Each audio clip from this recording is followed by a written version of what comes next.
Assalamualaikum warahmatullahi wabarakatuh. Waalaikumsalam warahmatullahi wabarakatuh. Bismillahirrahmanirrahim. Alhamdulillahi rabbil alamin. Wassalatu wassalamu ala ashrafil anbiya'i wal mursalin. Sayyidina wa maulana Muhammadin wa ala alihi wa ashabihil mujahidin at-tahirin. Amma ba'du, subhanaka la ilma lana illa ma 'allamtana innaka antal alimul hakim. La hawla wa la quwwata illa billahil aliyyil azim. Saudara-saudara kaum muslimin, terutama adik-adik para remaja dan pemuda yang saya cintai. Apabila seseorang akan membangun rumah, tentu saja dia akan mengadakan beberapa pilihan. Sejak dari memilih lokasi di mana rumah itu akan didirikan, sampai kepada menentukan bahan-bahan kualitas yang akan dipakainya, sampai kemudian kepada wujud dan bentuk rumah yang akan ditinggalinya. Demikianlah bahwa untuk membangun sebuah rumah yang hanya untuk menaungi kehidupan di dunia ini, kita mengadakan berbagai macam pilihan. Apalagi kalau kita akan membangun sebuah rumah tangga yang kita harapkan tidak hanya akan menaungi kehidupan di dunia ini, tidak hanya untuk kepentingan kita saja, tetapi juga untuk kepentingan anak cucu kita di belakang hari, termasuk sampai kepada hari akhirat nanti. Oleh karena itu, pada pertemuan kali ini, saya hanya ingin khusus berbicara kepada adik-adik remaja dan para pemuda, bagaimana sebaiknya memilih jodoh menurut ajaran agama Islam. Dalam Al-Quran, Allah subhanahu wa ta'ala menjelaskan, Zuyyina linnasi hubbus syahawati minan nisa. Bahwa manusia, apapun jenisnya, asal dia bernama manusia, dihiasi dengan perasaan cinta kepada perempuan. Jadi sejak dahulunya, secara fitrah, laki-laki senang kepada perempuan, sebagaimana perempuan pun senang kepada laki-laki. Dihiasi rasa cinta ini dalam kehidupan manusia. Dan oleh karena adanya rasa cinta, berkembanglah segala macam persoalan. Sehingga seorang ahli cinta pernah berkata, cinta adalah 5 huruf yang membuat persoalan tidak akan pernah selesai. 5 huruf yang membuat persoalan tidak akan pernah selesai-selesai.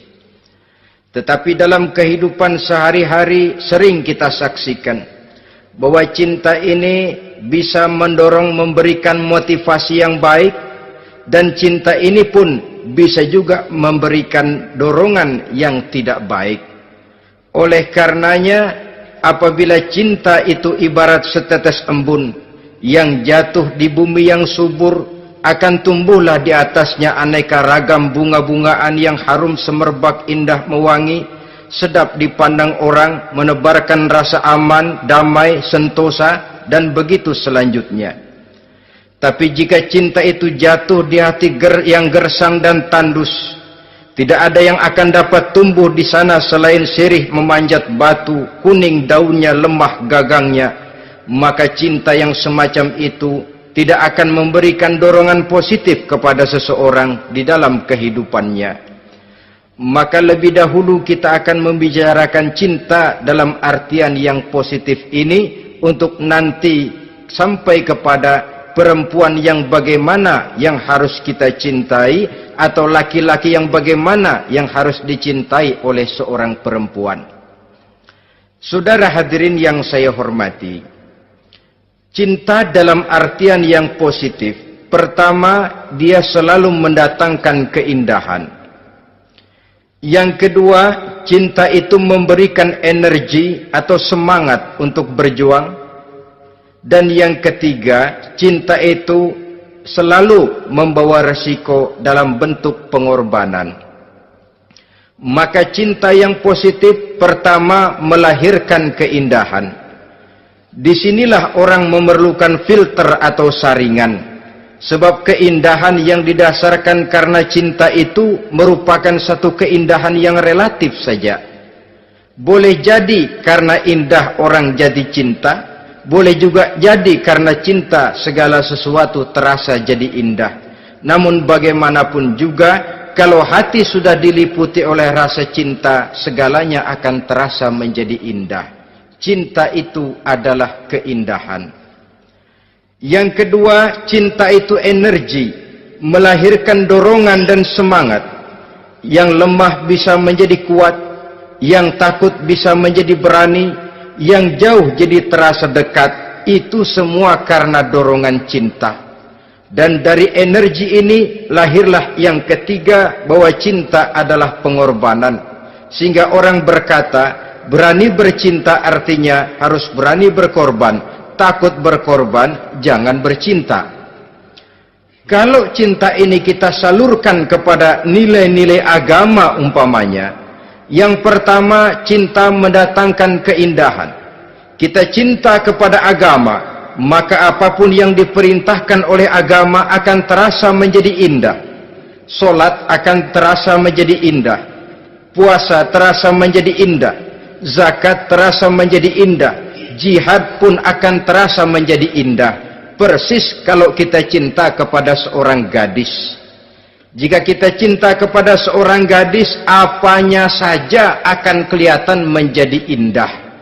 Jalannya terasa indah, lenggang-lenggoknya terasa indah, suaranya merdu padahal cemprengnya bukan main. Seluruhnya akan mendatangkan keindahan karena dasarnya sudah cinta. Cinta membawa kepada keindahan. Yang kedua, cinta itu melahirkan energi. Orang yang cinta kepada agama akan lahir tenaga dan semangatnya melaksanakan ibadah, melaksanakan puasa, melaksanakan zakat, melaksanakan solat, melaksanakan haji, bahkan melaksanakan jihad sekalipun. Cinta selamanya menimbulkan energi dan semangat. Sama saja dengan kita apabila jatuh cinta kepada seorang gadis, walaupun rumahnya jauh, katanya, gunung pun akan kudaki, lautan pun kuseberangi. Untuk apa itu? Untuk menemui apa yang kita cintai. Cinta selamanya melahirkan energi. Capek tidak terasa, lelah tidak terasa, semuanya tertutup oleh keindahan yang bernama cinta. Lalu yang ketiga, cinta membawa pengorbanan. Apabila kita cinta kepada agama, maka pengorbanan terhadap apapun yang diminta oleh agama, baik itu pengorbanan waktu, tenaga, pikiran, harta, bahkan pengorbanan nyawa sekalipun, kita tidak akan berat melaksanakannya karena cinta kita kepada agama yang kita anut ini. Demikian juga cinta kita kepada seorang perempuan akan membuat kita rela berkorban. Apapun yang dia minta, jangankan kita tidak mampu, jangankan kita mampu, kita tidak mampu sekalipun, kita masih berusaha untuk mampu guna memenuhi tuntutan si buah hati belahan jantung. Kadang-kadang malam minggu si doi ngajak nonton. Umpamanya duit tidak ada, gajian belum, kerja enggak. Timbullah inisiatif, entah sepatu kita jual ke tukang loa, entah celana mampir dulu ke tempat lain. Yang penting kita berkorban untuk memenuhi permintaan si buah hati belahan jantung. Ketika itu pengorbanan sudah tidak kita rasakan lagi. Bahkan pengorbanan yang paling pedih sekalipun, dalam gurau, dalam bercanda misalnya, dicubit kita oleh kekasih kita, pedih bukan main, terkelupas kulit, mengalir darah, bukan nangis, nyengir. Malah kadang-kadang minta tambah dicubit lagi. Itulah romantikanya cinta, sanggup membuat orang berkorban, melahirkan energi dan semangat, menambah keindahan dalam kehidupan, sepanjang dia dalam artian yang positif. Kalau demikian masalahnya, di dunia yang penuh dengan perbenturan nilai sekarang ini, orang sering salah jalan bagaimana memilih jodoh untuk membangun rumah tangga yang bahagia. Jangan lupa bahwa membangun rumah tangga ini bukan hanya untuk 1-2 bulan, bukan hanya untuk 1-2 tahun, bahkan bukan cuma untuk kehidupan dunia, lebih daripada itu pun untuk menunjang kebahagiaan di akhirat. Oleh karenanya, memilih jodoh bukan satu hal yang mudah, bukan satu hal yang bisa dilaksanakan sambil lalu, tetapi memerlukan penelitian, memerlukan pengamatan yang mendalam. Apa petunjuk agama tentang itu? Dengan kata lain, bagaimana seharusnya seseorang memilih jodoh dalam kehidupannya? Ini tentu saja sumbangan moral buat adik-adik remaja dan para pemuda yang lagi kebingungan memilih jodoh, atau barangkali buat bapak-bapak yang kepengen nambah lagi.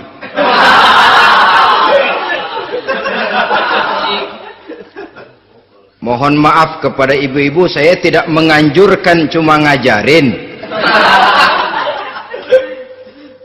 Yang pertama, menurut Nabi, nikahilah perempuan itu karena rupanya, karena hartanya, karena keturunannya, dan karena agamanya.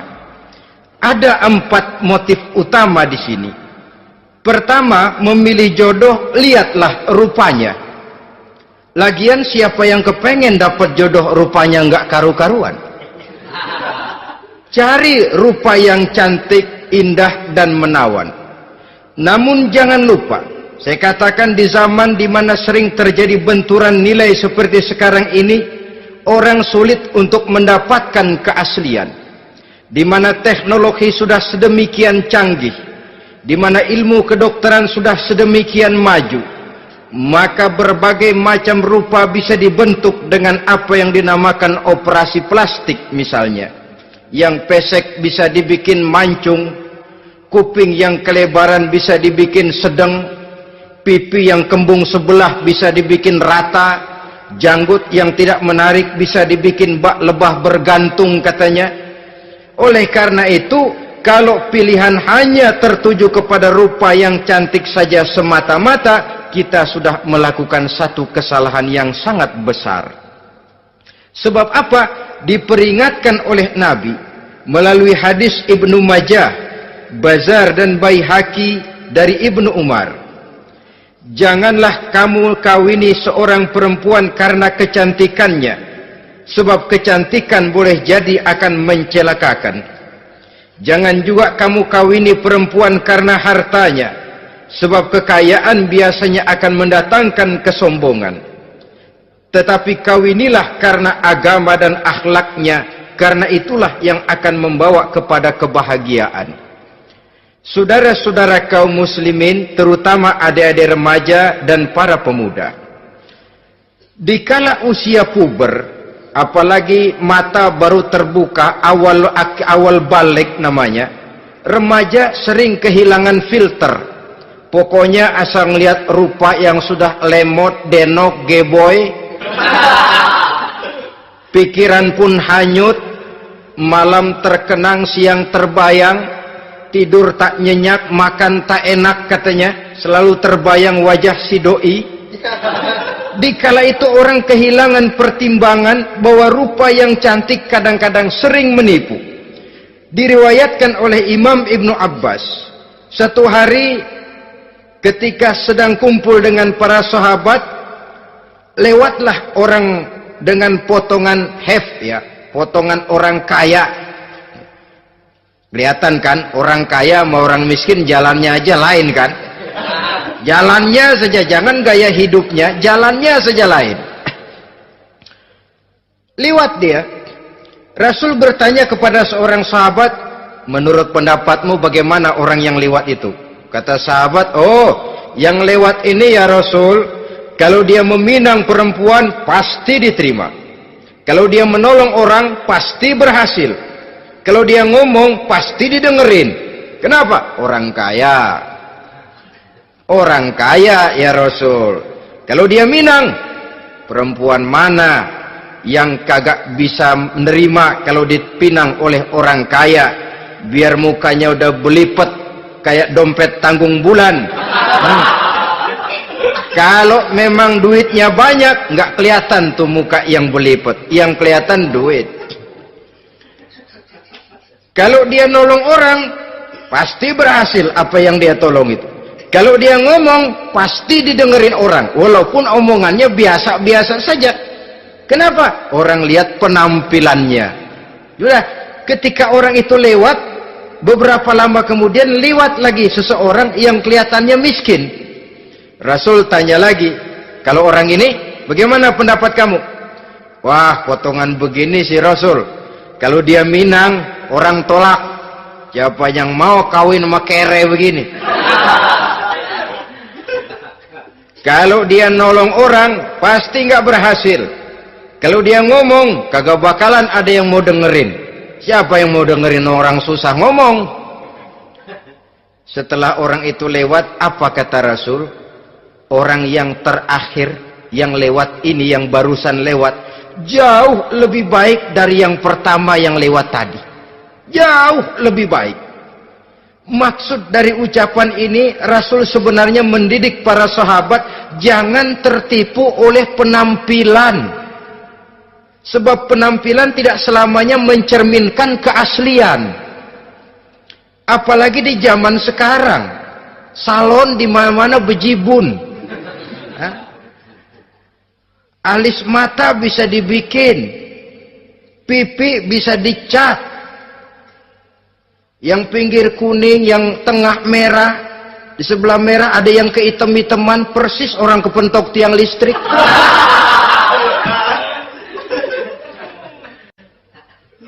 Kecantikan yang artifisial, kecantikan yang bukan alami. Karena itu silakan saja cari yang cantik, tapi jangan terpaku sampai di situ. Sebab kecantikan di samping dia mudah berubah oleh pergeseran masa dan pertukaran waktu, ternyata penampilan tidak selamanya mencerminkan keaslian. Lain hari seorang sahabat pernah mengadu, "Ya Rasul, ada apa? Inna imra'ati la turaddu yadul lamis." Ya Rasul, istri saya tidak pernah menolak tangan orang laki yang menjamahnya, mengajak salaman kepadanya. Apa jawab Rasul? Ceraiin aja. Tapi hati saya berat ya Rasul, saya cinta betul sama dia. Ya kalau hatimu berat, jaga dia baik-baik. Nah, dari riwayat ringkas ini kita ambil satu perbandingan. Memang punya istri berwajah cantik itu kadang-kadang si malakama kalau imannya tidak kuat. Si malakama. Kita diemin aja, binal, makan hati, nggak aman, nggak tentram. Jangan-jangan saya berangkat ke kantor, dia ngompreng. Buah si malakama seperti orang tadi, ya Rasul, istri saya kelihatannya sebenarnya tidak negatif maksudnya ini, cuma bersalaman tapi terlalu ngobrol. La turaddu yadul lamis, tidak pernah menolak orang yang ngajak salaman, ya sekedar salaman. Tapi kan awalnya dari salaman, kalau sudah salaman kan strum bisa ngederdet dari tangan situ. Kata Rasul sederhana saja, ya kalau memang begitu ceraiin. Saya nggak kuat Rasul, saya cinta betul sama dia. Kalau kau tak kuat berpisah dengan dia, jagalah dia baik-baik. Ajar, didik, tanamkan rasa keagamaan di dalam hatinya. Saudara-saudara kaum muslimin, jadi rupa yang cantik tanpa didasari oleh nilai-nilai agama akan membuat seorang suami di rumah tangganya seperti si malakama. Seperti berhadapan dengan buah si malakama kalau tidak diiringi dengan nilai-nilai moral yang luhur dan bekal agama yang tangguh.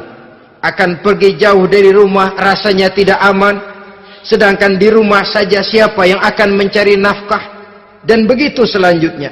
Orang tadi jelas berhadapan dengan buah si malakama. Didiamkan, makan hati. Sebab, maaf, kalau seorang suami sudah tidak punya rasa cemburu terhadap istrinya, itu kan yang disebut dayus. Dan dayus itu, jangankan masuk surga, bau surga saja dia tidak dapat. Tapi cemburu dalam artian bukan cemburu buta, cemburu dalam artian yang wajar. Dia cemburu, akan dikerasi takut kalau istrinya minta cerai, sedangkan dia cintanya sudah kadung medok bener. Si malakama jadinya. Nah, ini juga satu riwayat yang memberikan gambaran kepada kita. Pilihan, silakan cari rupa yang cantik saja. Cari yang cantik. Tapi kalau itu dijadikan motif utama tanpa dasar-dasar agama, saya khawatir nanti rumah tangga kita akan berhadapan dengan buah si malakama. Jadi adik-adik remaja, usaha, ikhtiar, cari yang cantik, yang kira-kira nggak membosenin, supaya kita betah tinggal di rumah, supaya kita merasa ada tempat berbagi rasa, ada tempat kita bernaung. Sebab kalau nyari bini sebini-bininya mah, ya jodoh di tangan Tuhan, kagak usah nyari juga ntar datang diri umpamanya. Iya, kalau yang datang peot. Orang harus berusaha walaupun pada akhirnya jodoh toh memang ditentukan Allah. Kan tiga hal yang kita tidak bisa menentukan itu katanya. Maut, rezeki, jodoh. Itu yang masuk mysterious problem. Problem yang misterius. Maut, misterius. Kapan kita mati, kita sendiri tidak tahu. Tahun depan, 50 tahun lagi, 100 tahun lagi, tidak pernah seorang pun diberitahu. Tapi yang pasti dia bakal datang. Kapan dan di mananya, kita tidak tahu. Bisa di rumah, bisa di masjid, ya alhamdulillah. Bisa di majelis taklim, syukur. Bisa di medan perang membela agama, bagus. Pasti dia akan datang. Maut, mysterious problem. Sesuatu yang kita tidak tahu kapan datangnya. Rezeki, gitu juga. Sehingga orang sering bilang, rezeki katanya kayak bayangan. Kita uber-uber, dia lari. Kita diam, dia mah diam. Setengah mati kita uber-uber. Emang ukuran segitu? Segitu aja. Begitu kita nggak ngapa-ngapain, datang yang bawain rezeki. Namanya rezeki itu mysterious problem. Kadang-kadang ngobek, sungsang, sumbol, udah segala tanah orang kita ukur-ukurin. Udah segala ngomong sudah nggak ada yang loh, tuh sudah buta. Tapi memang bayangan, kalau belum rezeki ya belum. Kadang-kadang nyari kode sampai tidur di kuburan, belepotan tanah kuburan loh. Yang aneh lagi kadang-kadang orang gila ditanyain. Allahu Akbar, ini kode-kode zaman sekarang ini sampai orang waras nanyain orang gila, itu gimana itu? Ini sudah efek yang betul-betul negatif. Sudah jelas orang gila kok ditanya. Apa kira-kira yang nanya nggak lebih gila dari yang gila itu?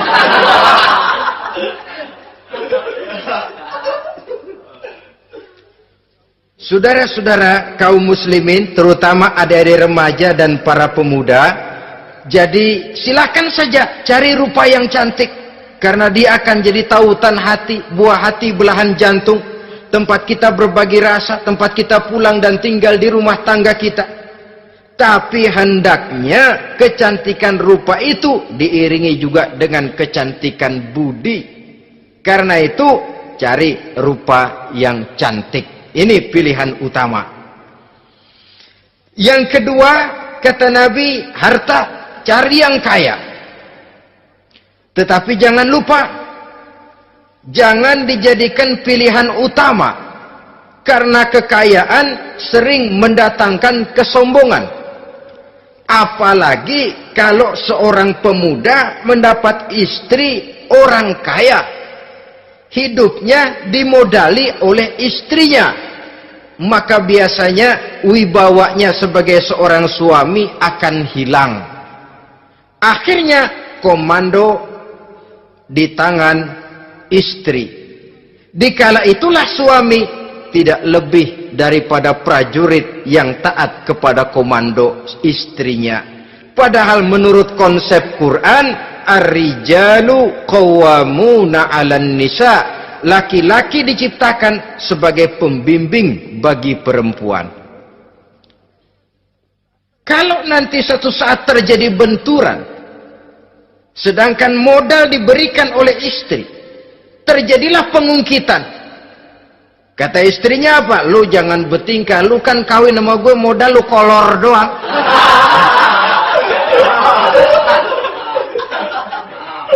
Kalau sekarang bertingkah, silakan keluar rumah.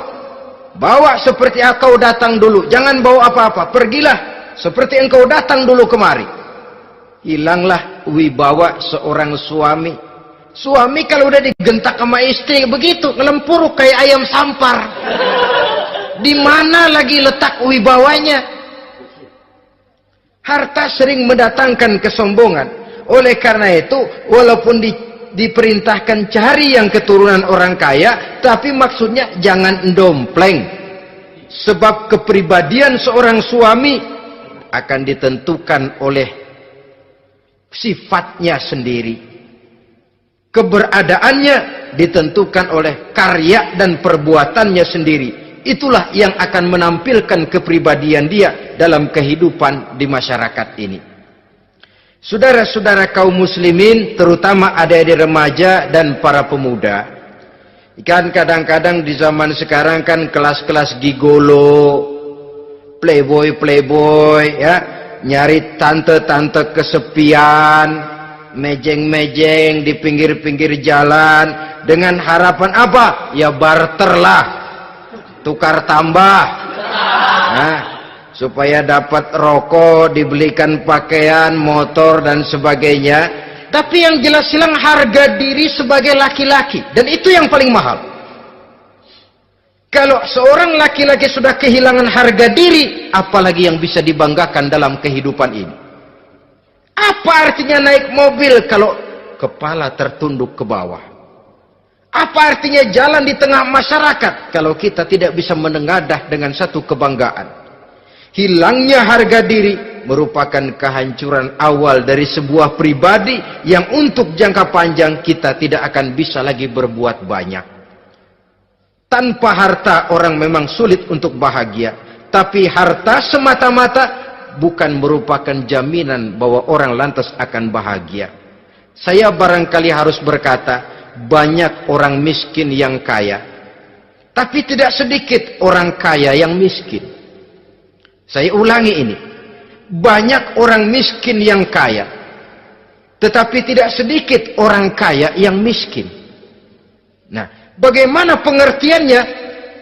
Orang miskin yang kaya, materinya sederhana, peralatan rumah tangganya sederhana, tapi hatinya kaya.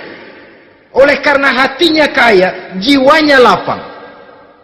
Sebaliknya, orang kaya yang miskin, di tengah kelimpahan materi yang berlimpah, segalanya serba ada, hatinya yang miskin.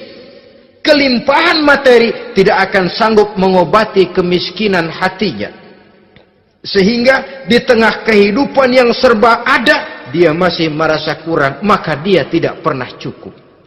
Di tengah kemilauan dan gemerlapan serta glamornya rumah mewah, dia merasa hidup di tengah gurun pasir yang gersang dan tandus. Karena itu, biarlah miskin harta tapi kaya budi, daripada kaya harta tapi miskin budi.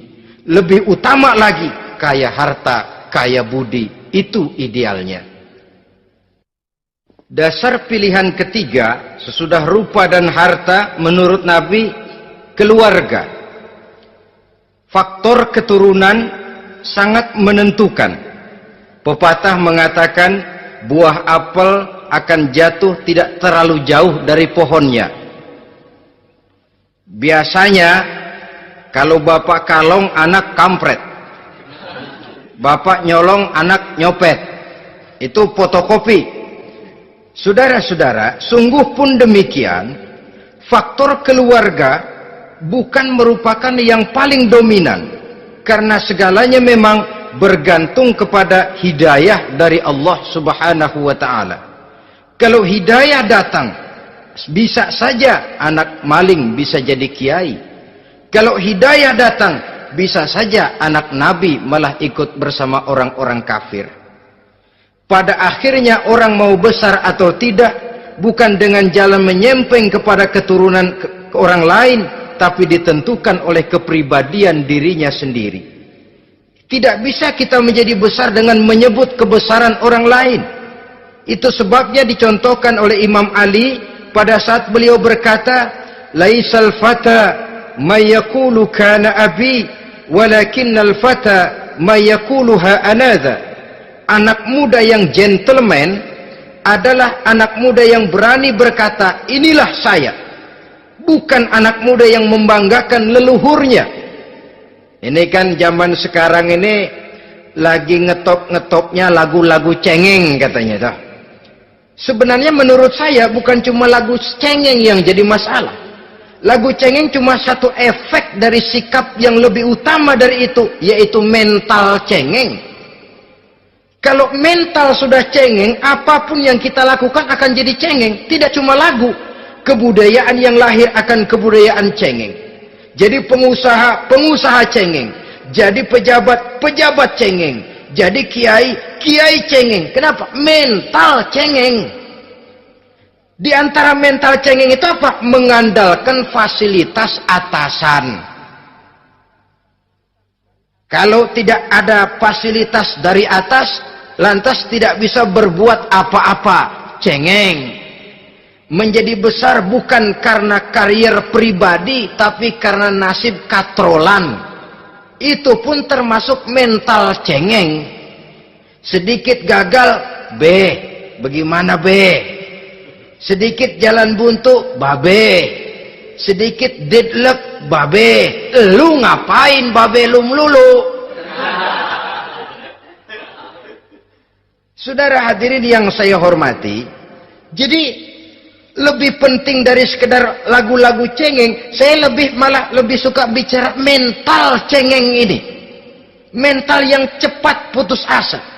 Mental yang tidak mau mengeluarkan usaha maksimal. Mental yang hanya mengandalkan fasilitas.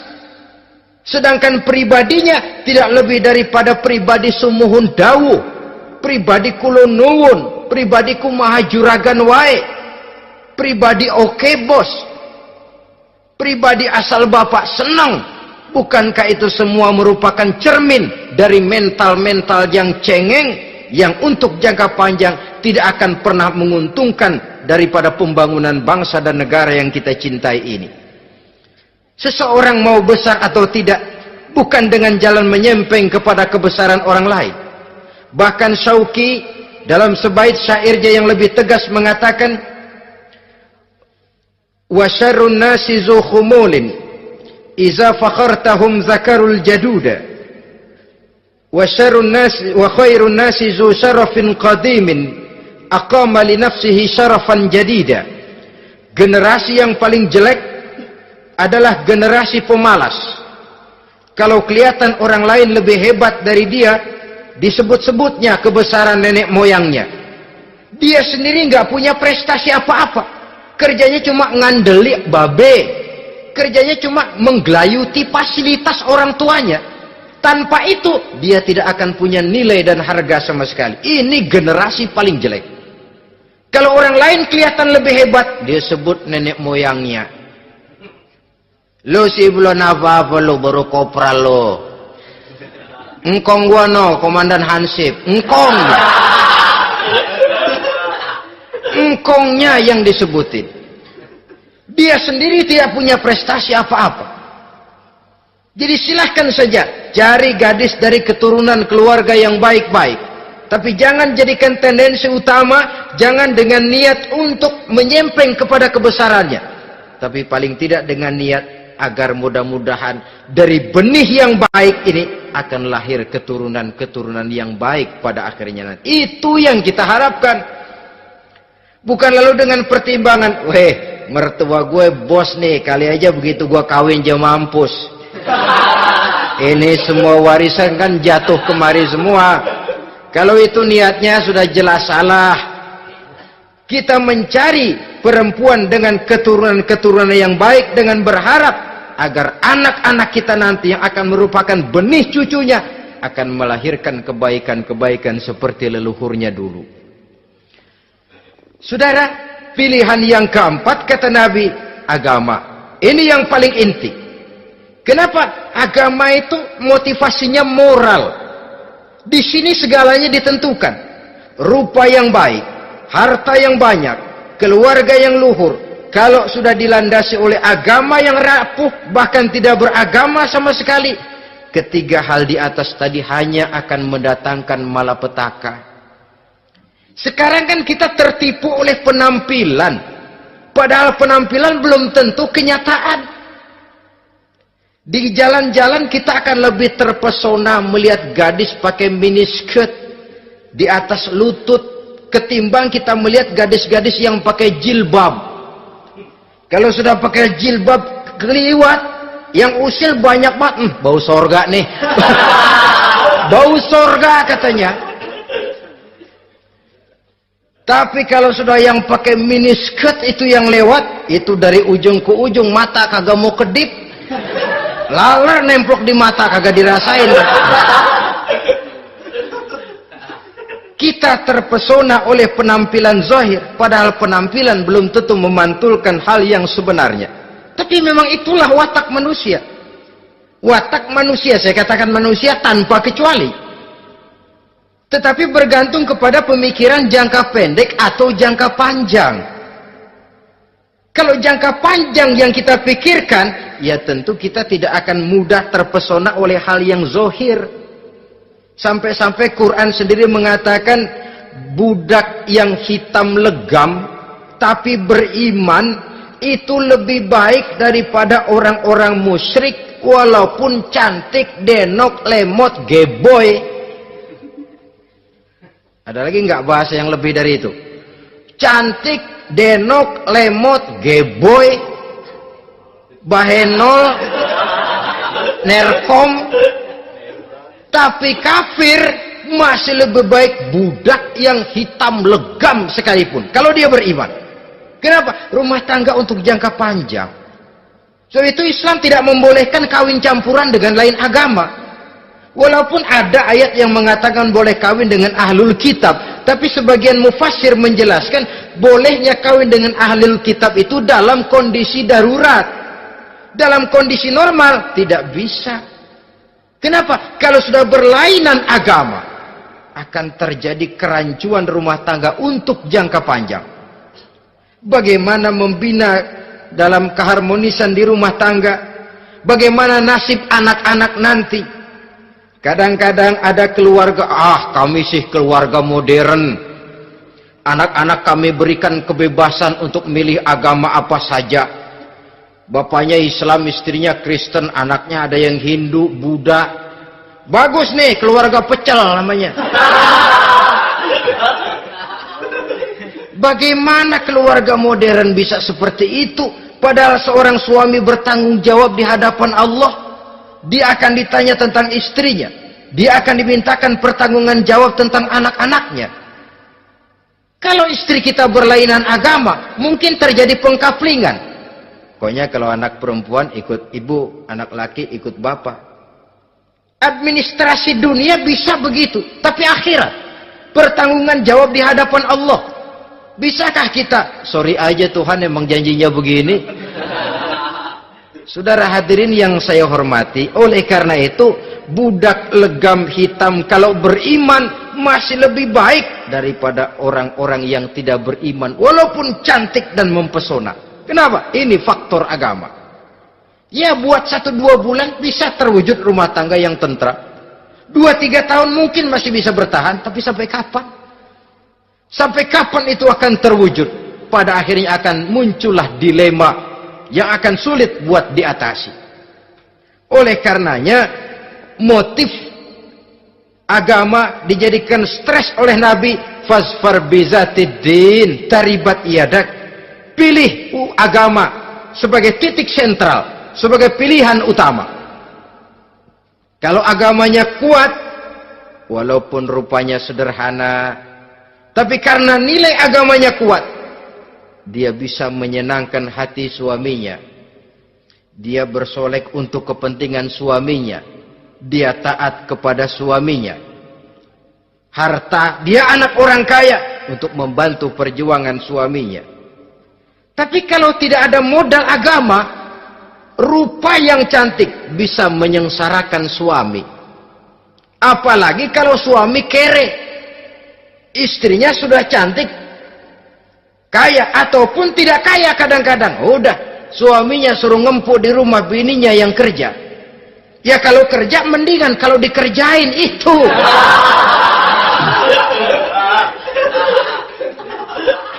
Itu yang repot.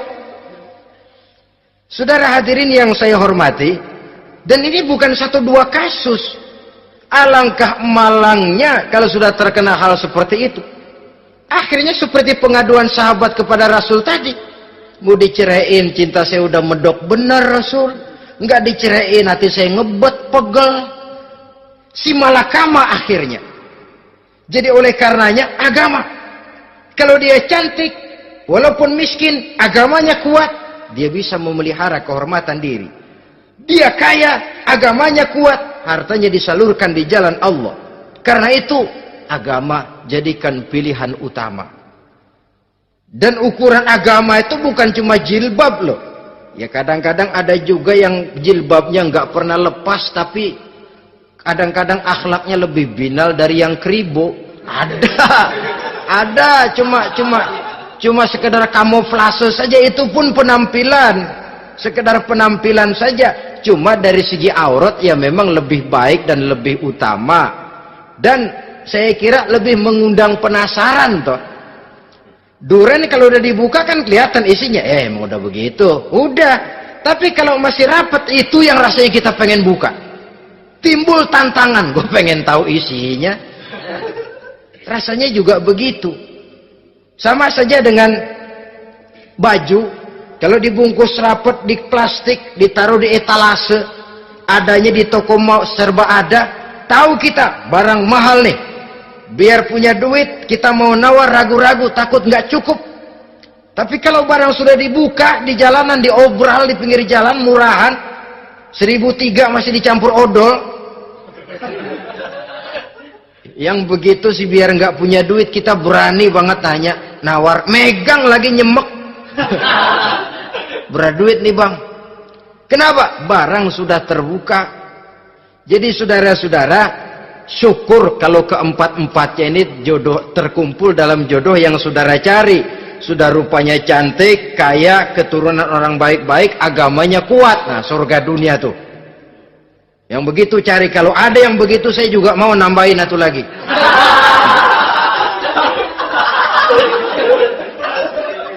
Tapi yang kumpul keempat-empatnya ini terus terang saja langka. Makhluk langka ini. Kadang-kadang cantik, kaya, keluarganya hebat, agamanya nol, akhlaknya kayak setan. Tapi yang paling celaka kalau empat-empatnya kagak ada. Rupanya jelek, melarat, bapaknya biang maling, kagak beragama lagi. Apanya yang mau dipilih? Mampus saja mendingan. Sudah nggak ada pilihan sama sekali tuh. Sudah nggak ada pilihan sama sekali. Saudara hadirin yang saya hormati, terutama adik-adik remaja. Nah, lalu apa motivasi agama dalam pembinaan ini apa? Agama ini kan memberikan contoh bahwa perempuan yang baik itu, yang kita ingin jadikan dia sebagai ideal dalam pencarian jodoh, tandanya 3. Iza ra'aitaha sarratka, kata Nabi. Kalau dipandang, dia bisa menggembirakan kamu. Kan ini yang penting buat seorang suami. Kalau saudara nanti jadi suami, punya istri yang jadi partner setia mendampingi suaminya. Kalau dilihat nggak bosenin. Kenapa? Dia berdandan untuk nyenangin hati suaminya. Nggak bosenin. Kan kadang-kadang ada bini kalau kita pulang demok aja fotonya.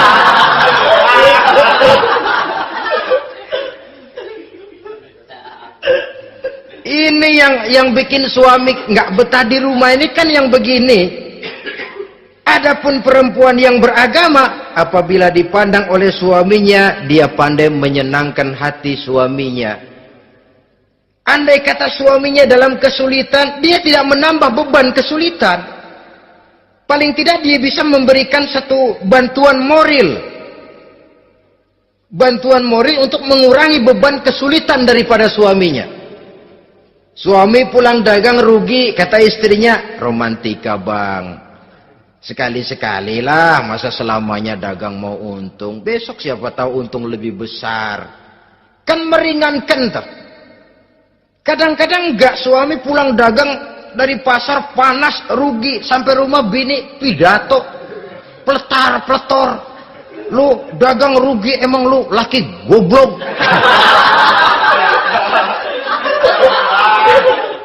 Sudahlah di pasar rugi, di rumah digoblok-goblokin. Ini nanti kena penyakit broken home yang begini ini. Padahal kesuksesan di kantor, kesuksesan di pasar, kesuksesan di medan tugas selalu dimulai dari kesuksesan dan ketenangan dari rumah tangga. Dia berhias untuk kepentingan suaminya, tidak terlalu berlebihan, dan suaminya pun pandai menghargai istrinya dengan kata-kata yang menimbulkan gairah dan semangat. Oleh istrinya bersorak, kamu makin cantik saja. Jangan juga kadang-kadang suami ketus. Ngelihat daksu pulang kantor, lihat suaminya, istrinya dandan rapi, tumben lu mau bekasin apa? Mau bekasin katanya. Artinya apa ini? Pandai mengembirakan, bisa tenggang rasa, bisa berbagi rasa. Sehingga suami merasa ada tempat dia bertukar pikiran, ada tempat dia membicarakan persoalan. Dialog dalam kehidupan berumah tangga itu sangat diperlukan. Iza ra'aitaha sarratka, kalau dipandang dia sanggup mengembirakan kamu. Dikasih uang 500 senyum, 5.000 pun ketawa, menggembirakan. Dia bisa taruh kata hatinya kesel, tapi mulutnya senyum. Nah ini yang sulit ini. Senyum tapi kesel, kesel tapi senyum. Kadang-kadang istri itu kan kalau sudah kesel, suami pulang nggak bisa dia menyembunyikan kekesalannya. Dari jauh suami sudah lihat ini yang nyambut, ini bemo ini. Udah monyong, serem. Saudara hadirin yang saya hormati, yang kedua, bila diperintah dia taat. Ini pengaruh agama. Sehingga Nabi mengatakan, "Lau amartu li ahadin ayyasjuda ila ghairiha, la amartul mas'ada la amartul mar'ata litasjuda ila zawjiha likibari haqqihi 'alaiha." Andai kata saja boleh aku memerintahkan manusia untuk sujud kepada sesama manusia, pastilah aku perintahkan perempuan untuk sujud kepada suaminya. Kenapa? Karena besar hak suaminya kepada dirinya. Untung sujud kepada manusia tidak boleh. Andai kata boleh, perempuan disuruh sujud sama suaminya. Ini tidak perlu sampai sujud, cium tangan saja minta ridho suami. Kadang-kadang perempuan sekarang berat. Paling banter setahun sekali lebaran doang. Laki pulang sembahyang tubruk, cium tangan, minta redo, nangis segala macam. 3 hari habis lebaran, beras habis, monyong aja lagi.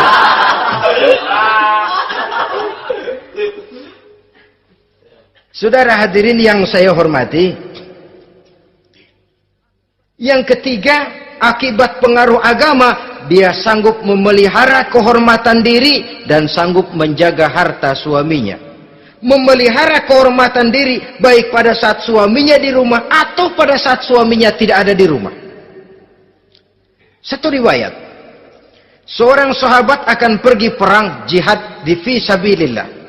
Ketika mau berangkat dia bilang kepada istrinya, saya mau berangkat perang. Kalau saya belum pulang kamu jangan keluar rumah. Baik bang. Pergi istrinya, pergi suaminya jihad. 1 minggu, 2 minggu berlalu, belum juga pulang. Satu hari datang utusan dari rumah orang tua si istri ini. Assalamualaikum bu. Waalaikumsalam. Ada apa? Ada berita kurang enak bu. Orang tua ibu sakit parah. Mohon tolong ditengokin. Apa kata si istri? Maaf saja, suami saya belum pulang dari medan perang. Saya belum dapat izin keluar rumah kalau dia belum pulang. Tolong sampaikan maaf saya kepada orang tuanya. Pulanglah utusan tadi. Besok balik lagi. Bu, ada apa? Udah Senin Kemis. Napasnya sudah sampai tenggorokan. Tolong tengokin buat terakhir kalinya bu. Suami saya belum pulang. Dia pesan kalau dia belum pulang saya jangan keluar rumah. Saya nggak bisa tengokin orang tua saya.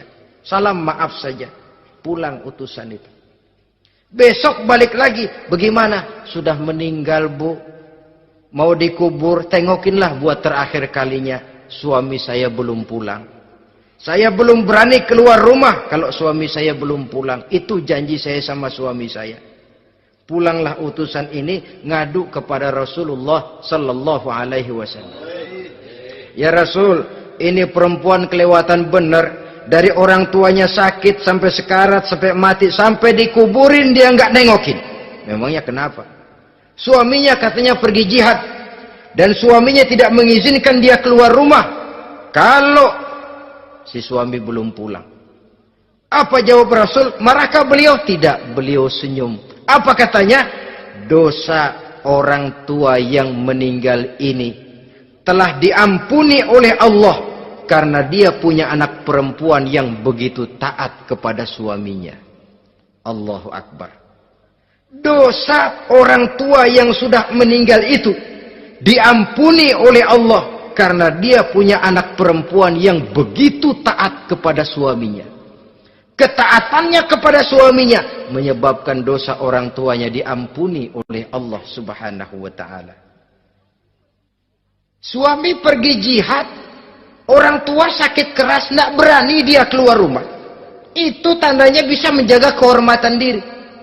Kalaupun satu saat suaminya manggil, bu, tolong ambilin uang di dompet. Dompetnya dibawa, bang, ambil saja sendirilah, nanti salah ambil lagi saya. Kadang-kadang enggak, suaminya pergi mandi, dompet berantakan.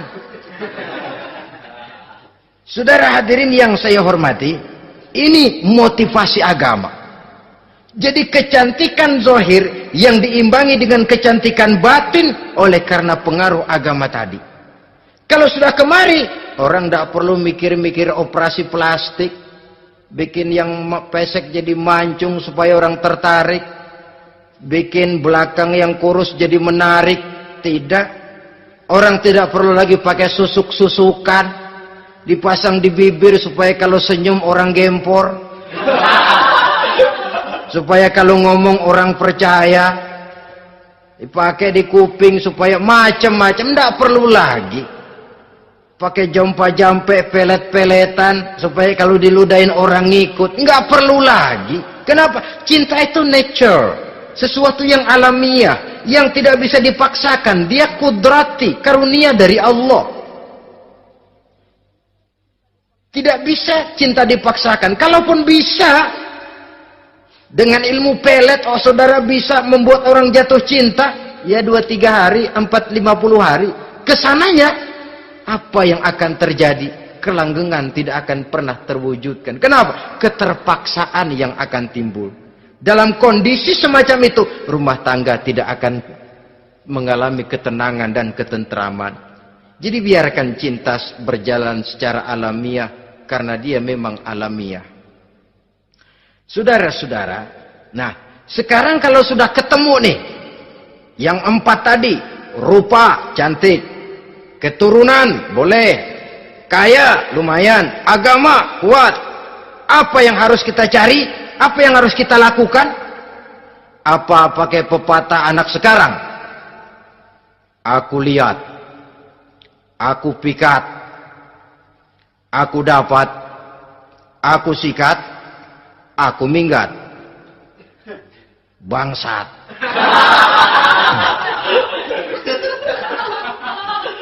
Itu kan ada moto cinta kilat begitu tuh. Cinta kilat katanya. Aku lihat, aku pikat, aku dapat, aku sikat, aku minggat. Bangsat. Atau kita harus hanyut dalam arus free love, free sex, samenleving, eksperimen dulu? Tidak. Islam mengajurkan kalau memang seret, ini rasanya ini nih, mantap gue nih.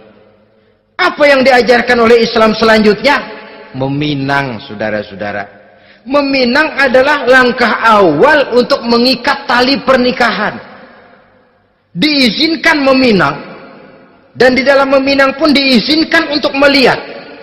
Cuma kalau boleh, ya syaratnya itu waktu melihat itu jangan sampai ketahuan si perempuan yang akan kita pinang itu. Untuk apa kita meminang? Pertama, untuk yakin bahwa perempuan yang kita inginkan ini sudah kumpul syaratnya itu, tidak ada cacatnya. Yang kedua, untuk memperkuat tekad hidup berumah tangga, diperlukan meminang. Adapun adat itu berbeda. Tapi bahwa konsep meminang itu dalam Islam ada, itu jelas. Ya kalau mesti bawa pisang raja, pakai roti buaya, pakai martabak segede ban mobil truk segala macam, itu adat saja, ya. Tapi yang real meminang itu ada dalam Islam. Nah, bagaimana adab meminang? Setelah kita tahu anak ini cantiknya ya, keturunan baik, ya kekayaannya lumayan, agamanya kuat, pinanglah dia. Caranya boleh lihat langsung. Lihat langsung kalau bisa tanpa setahu si perempuan. Dan batas yang boleh dilihat itu muka dan tangan. Itu saja. Jadi jangan gerusak. Minta permisi Pak, saya mau ngelihat anak bapak seutuhnya, soalnya buat saya ini nanti. Apanya aja dibedolin, jangan.